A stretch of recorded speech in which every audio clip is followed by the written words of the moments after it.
Here is scene 1 expanded to approximately 1,000 words, without headings, exactly as you requested. The supermarket doors slid open with a soft mechanical sigh, letting in a sharp gust of evening air as Ethan Cole stepped inside with his daughter, Lily. The sky outside had already turned the color of deep ink, winter swallowing daylight earlier than expected. Ethan worked long hours, longer than he should, but tonight he'd promised Lily they would make soup together, just the two of them. It was supposed to be a simple, warm moment after a cold, exhausting day. Lily skipped beside him, her pink beanie bobbing with every bounce. "Daddy, can we get the star-shaped pasta?" she asked, tugging on his coat sleeve with hopeful eyes. "We'll see," Ethan replied with a faint smile, pushing the cart with one hand.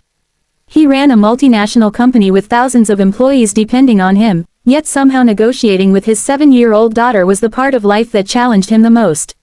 Still, he cherished these challenges. They reminded him that life didn't begin and end with board meetings and profit margins. They rounded the corner near the produce section. Ethan picked up onions and carrots for their soup, while Lily insisted on choosing the biggest carrot she could find, cradling it proudly like a treasure. Everything felt normal, calm, quiet, almost peaceful. And then the sound of raised voices floated from aisle 5. At first, Ethan ignored it. Supermarkets were notorious for minor misunderstandings, price issues, expired coupons, or someone blocking a narrow shelf. But then he heard something else, a frightened whimper, the kind a child makes when trying hard not to cry. "Daddy," Lily looked up at him, concerned. "Someone's upset." Ethan hesitated, listening again. Please don't take our food." The small voice trembled down the aisle. Ethan's head snapped up, instincts instantly tightening like a coil. He walked toward the sound, Lily trailing close behind, her earlier cheer replaced by quiet worry. They stopped at the end of aisle 5. A little boy, no older than 9, stood clutching 2 bags of discounted rice and a carton of milk against his chest as though they were the most precious things in the world. His face was pale, his eyes wide and shining with fear. His sneakers were thinning at the edges, the soles worn down. His long sleeves were too short for him, like he'd outgrown his clothes months ago, but no one had been able to replace them. Beside him stood a woman, his mother, presumably. Her cheeks had hollowed over time, her hair hung in limp strands, and she leaned heavily against the shelf as if standing upright was a battle she was slowly losing. Her breathing was shallow, her skin almost gray. A store employee stood in front of them, arms crossed, trying to remain professional but clearly agitated. "Ma'am, like I said, these items were accidentally put in the discount bin. They aren't on sale. If you can't afford them, I have to ask you to put them back." The boy shook his head fiercely. "But we need them. Please, my mom hasn't eaten since yesterday. I promise we're not trying to cheat you." The employee sighed in a way that suggested he had dealt with this kind of situation before and hated it every time. "Kid, I'm sorry, I don't make the rules."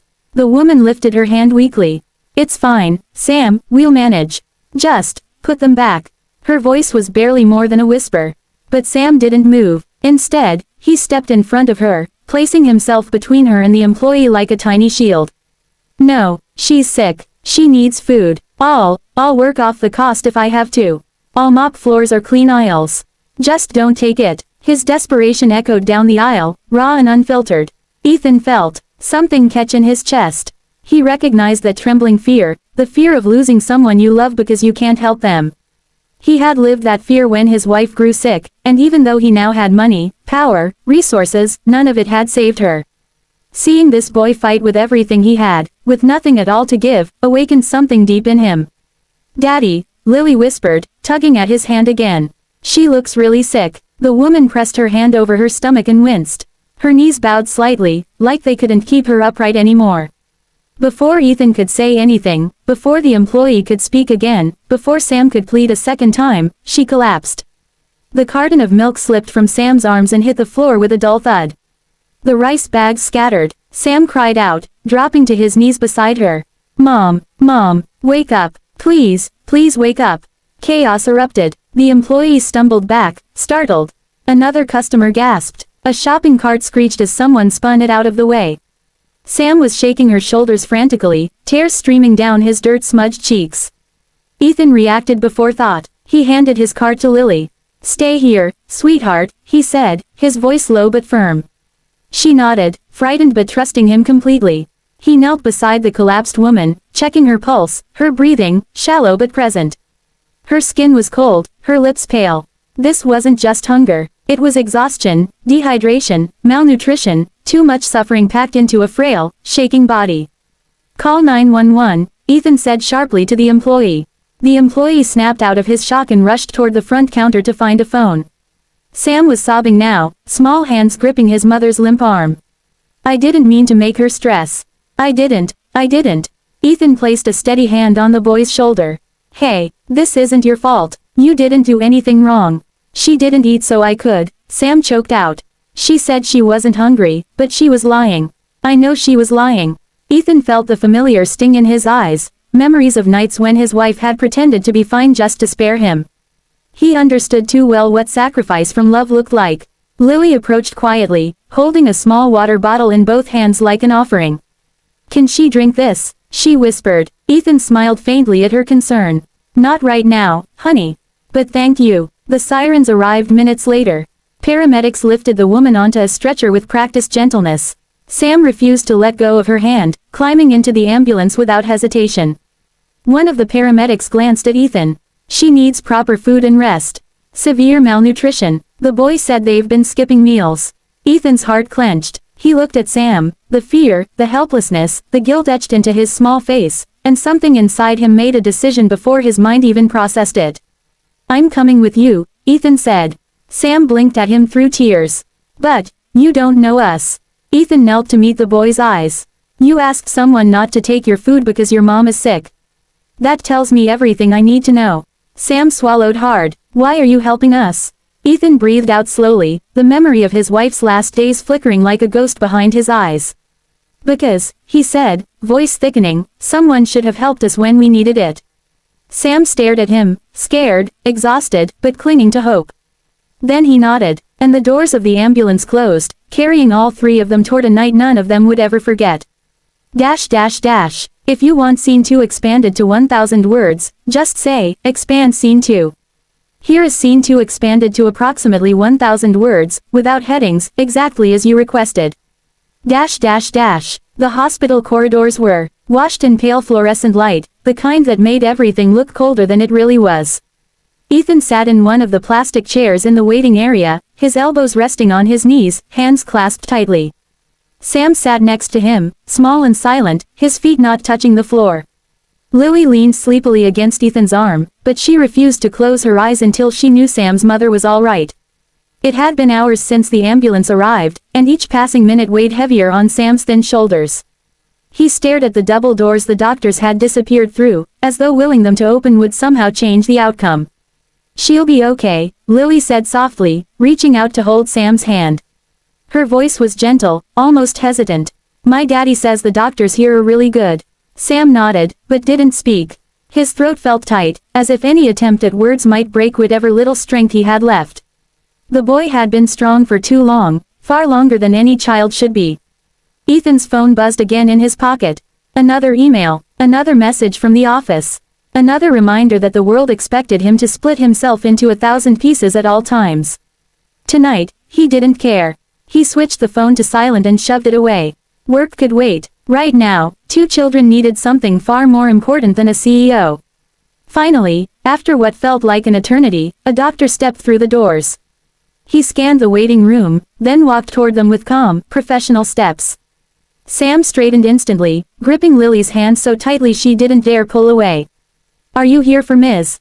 Hayes?" the doctor asked. Sam nodded frantically. "I'm her son." The doctor crouched slightly so he was at eye level with the boy. "Your mother is stable now. She fainted due to severe malnutrition and exhaustion. We're giving her fluids and monitoring her, but she's going to recover." Sam's lower lip trembled, relief flooding his face all at once. His shoulders sagged, as though he had been holding his breath for months instead of hours. Ethan exhaled too, tension slipping from his body. Lily whispered, "See, I told you," and gave Sam's hand a small squeeze. The doctor continued, "But she needs proper care, food, and rest. This wasn't a one-day issue. She's been struggling for a long time." Sam lowered his gaze, shame creeping into his expression even though he had nothing to be ashamed of. Ethan placed a steady hand on the boy's back. "Can we see her?" Ethan asked. "Yes, but only for a few minutes." They followed the doctor down the hallway, Sam's steps quick and anxious. When they reached the room, Sam darted inside before Ethan could even knock. His mother lay propped up on the hospital bed, an IV in her arm, her face still pale but far more peaceful than before. When she saw Sam, her eyes softened. "Hey, sweetheart," she whispered. Sam rushed to her side and hugged her carefully, afraid to hurt her but unable to stop himself. "I was so scared," he mumbled into her shoulder. "You didn't wake up." She stroked his hair with trembling fingers. "I know. I'm sorry. I'm so sorry you had to see that. It wasn't your fault," he said fiercely, pulling back just enough to look at her.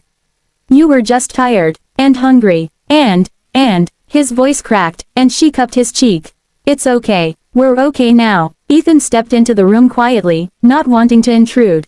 Lily slipped in behind him, holding the carrot she had picked out earlier from the store, for reasons no one understood but everyone appreciated. Sam's mother looked at Ethan, a faint smile of gratitude warming her tired features. "You must be the man who helped us. They told me you came with Sam." Ethan shook his head gently. "Anyone would have done the same." Her eyes lingered on him knowingly. "Not anyone. Thank you. I don't know how we'll ever repay you." "You don't need to repay me," Ethan replied. "Just focus on getting better." Before she could respond, Lily spoke up with the blunt honesty only a child could carry. "He's a CEO. He helps people all the time." Sam's mother blinked. "A CEO?" Ethan rubbed the back of his neck awkwardly, shooting Lily a look. "Lily, sweetheart, not everything needs to be shared." "But it's true," she insisted. Sam stared at Ethan with a mixture of awe and confusion, as though the man who had lifted his mom off the grocery store floor had suddenly become someone from a different world. Sam's mother gave a small laugh, weak, but real. "You don't seem like the type to bring attention to your title." "I'm just a dad," Ethan said softly. "Like she's just a mom. We're the same where it matters." There was a long pause as the weight of the moment settled. Then Ethan knelt beside Sam's chair. "Listen," he began, his voice gentle but certain, "you two have been carrying a burden alone for too long. You shouldn't have to fight this hard just to survive." Sam kept his eyes on the floor, afraid to hope. Ethan continued, "My company has a community outreach program. We help families who need support, food, housing, job opportunities. If your mom is willing, I'd like to offer her a position. Flexible hours, reliable pay, stability." Sam's head snapped up, eyes wide. "A real job, for my mom, if she wants it," Ethan said. Sam's mother inhaled sharply, her eyes filled with tears, not of fear this time, but of disbelief. I don't know what to say. That would change everything for us." "You don't have to say anything tonight," Ethan replied. "Just rest. Think about it when you're ready." Sam suddenly threw his arms around Ethan in a fierce, desperate hug. Ethan froze for a moment, then wrapped his arms around the boy, feeling how fragile he was, how much he'd been holding inside. "Thank you," Sam whispered, gripping him tightly. "Thank you for not walking away." Ethan swallowed hard. "You never deserved to be left alone." Lily climbed onto the bed beside Sam's mother, gently placing the carrot in her lap. "When you get better," she announced proudly, "you're coming to our house for dinner. Daddy makes the best soup." Her certainty made everyone smile. Sam's mother laughed softly. "I would like that, very much." For a moment, the hospital room, so sterile, so quiet, felt warm. Peaceful, almost like a home. Ethan looked around at the three of them, his daughter, the frail woman recovering, and the brave little boy who had tried to protect her with nothing but his small hands and big heart. Something in him shifted, filling a space he hadn't realized was empty. He reached for Lily's hand and Sam's mother's gaze met his. Gratitude, relief, and something softer passed between them, something unspoken but undeniable. For the first time in years, Ethan felt that the world, with all its pain and loss, could still offer moments of grace. Moments of connection, moments where broken pieces fit together and made something whole. And as Sam leaned against his mother, Lily cuddled closer to Ethan, and the quiet hum of the hospital wrapped around them, he knew this was one of those moments. A moment none of them would ever forget. If you want image prompts for both scenes, just say, "Give image prompts."